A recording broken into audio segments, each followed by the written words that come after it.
Bolje mjesto od ovog nikad nećeš uspjet pronaći.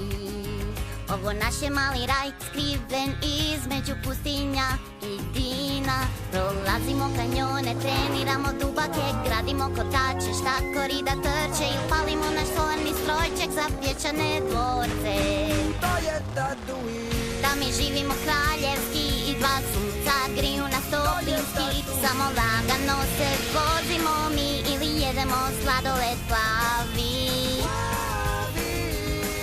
Jer to je Tatooine.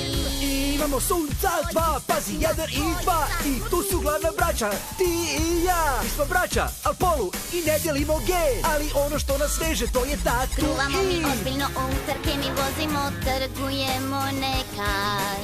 Prepravljamo droide ili dogovaramo vožnju iznad grada. Putem nekada uplašimo stanovnike i stignemo čak popraviti isparnike. To je ono što volimo mi. Da mi živimo kraljevski i dva sunca griju nas toplinski. Samo lagano se vozimo mi ili jedemo sladoled plavi.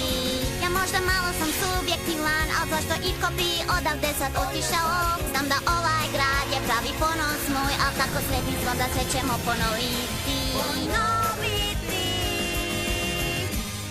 Jer to je Tatooine. Volimo ga, to je Tatooine. Jer to je